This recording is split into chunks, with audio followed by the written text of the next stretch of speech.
The 90-Day Fiancé universe is built on the highest stakes of reality television, love versus geography. But while the original series focused on the ticking clock of the K-1 visa, the spin-off, The Other Way, promised a more radical, high-stakes premise.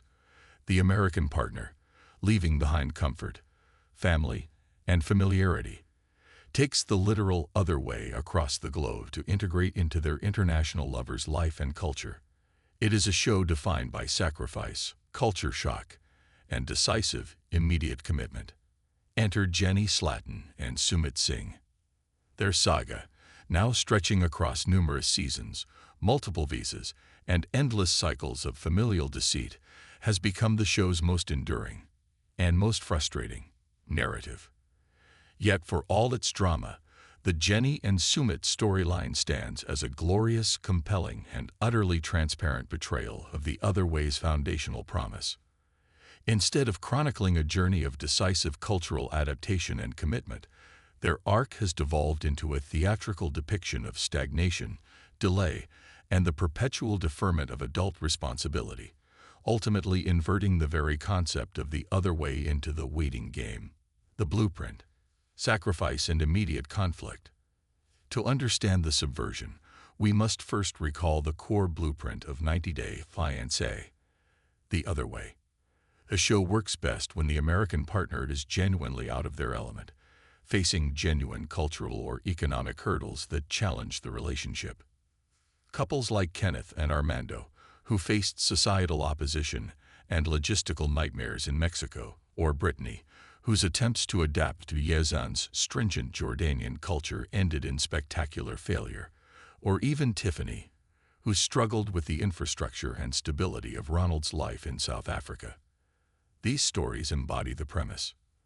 They are stories of tangible sacrifice, selling homes, leaving careers, severing daily ties with adult children, and the painful public struggle to adapt to foreign infrastructure, language barriers, and family expectations.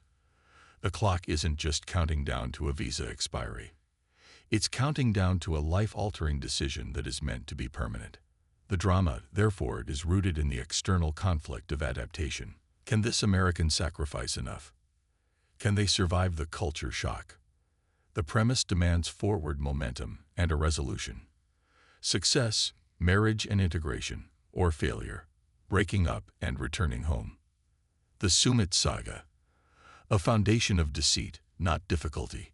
Jenny and Sumit, however, arrived with a poisoned chalice.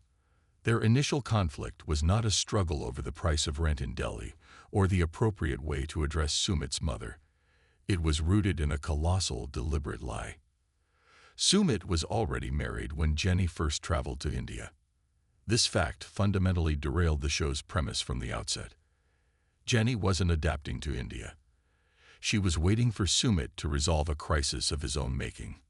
The high-stakes conflict immediately shifted from, can they overcome cultural distance, to can Sumit stop being a coward? This deception injected a cyclical, self-defeating quality into their story. Jenny's choice to return to India wasn't driven by a desire to integrate into the culture. She remains largely isolated and dependent on Sumit. It was driven by the singular, laser-focused goal of validating the relationship. She wasn't seeking a life in India. She was seeking a marriage license from Sumit. The inversion. Cultural conflict replaced by domestic stagnation. The true inversion of the show's premise can be seen in the nature of their ongoing, multi-season conflict. The Other Way is supposed to depict the culture shock experienced by the traveler. In their storyline, the culture shock has been successfully overcome. Jenny has been to India enough times to know the routine. What remains is a purely domestic drama centered on Sumit's inability to commit and his parents' successful application of emotional blackmail. The core contradiction lies here: the perpetual visa clock. The show's mechanism for urgency, the short-term visa, forces Jenny into a constant state of limbo. She isn't settling. She is perpetually waiting for a long-term resolution. Every return trip to India is not a commitment, but a re-entry into purgatory. She sacrifices comfort and family only to stand still, dependent on a visa clock that Sumit refuses to neutralize by marrying her. The conflict is internal, not external. The roadblock is not the Indian visa office, the local community, or a language barrier. The roadblock is Sumit Singh's relationship with his parents. This is not a cultural hurdle, as many Indian couples manage to navigate parental expectations. It is a failure of adult autonomy on Sumit's part. Their drama is less about the American struggling in a foreign land, and more about a 30-something man struggling to cut the emotional cord with his mother. This could happen in Ohio, Texas, or Timbuktu. The location is merely a highly cinematic backdrop for garden variety avoidance issues. The lack of adaptation. While Jenny lives in India, she is not adapting to it. Her life is a closed loop centered on Sumit and their apartment. Unlike other American travelers who bravely attempt to learn the language, engage with the local economy, or bond with their partner's family, even hostile ones, Jenny's existence is defined by her isolation and her dependence on Sumit to translate, negotiate, and provide security. She didn't move to India. She moved into Sumit's apartment, waiting for him to finish his paperwork. The spirit of the other way, to move on and move in, is absent, replaced by the spirit of waiting on Sumit. The meta-narrative of viewer fatigue. The creative appeal of their story has shifted over time, moving from compelling train wreck to a test of viewer patience. We, the audience, are no longer watching for the adaptation. We are watching for the inevitable repetition. Jenny and Sumit have perfected the art of the circular plot device. Scene 1.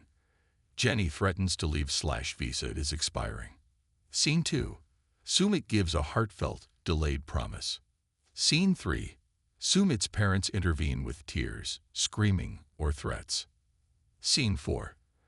Resolution is delayed, usually via a half-baked compromise, like the secret small marriage. Scene 5. Back to Scene 1.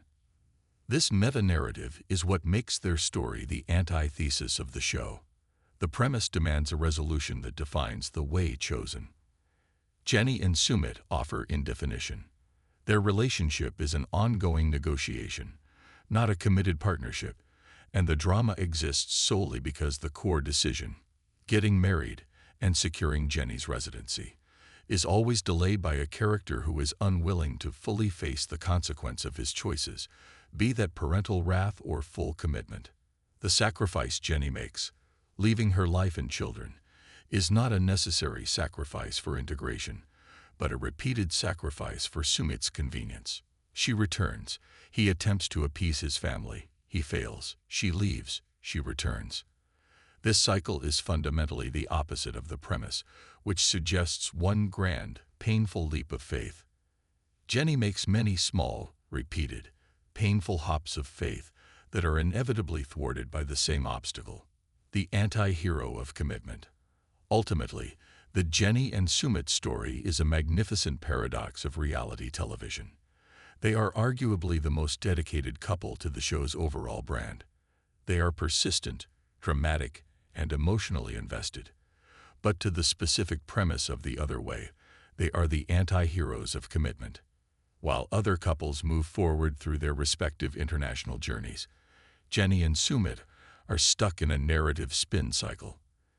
Jenny's repeated journeys to India are not brave leaps of faith into the unknown, but tedious returns to the entirely known. They demonstrate that the true drama of moving across the world is not the culture or the distance, but the agonizing realization that the person you moved for might not be ready to meet you halfway. Their longevity on the show is a testament to the fact that reality TV rewards the drama of inertia just as much as it rewards the drama of decisive action. By spending so many seasons running in place, fighting the same fight with the same familial foe, Jenny and Sumit prove that sometimes the other way is just a road that leads right back to where you started, over and over again. They offer the audience the tantalizing, frustrating promise of a happily ever after that is always one season, one visa, and one terrifying conversation with Sumit's mother away.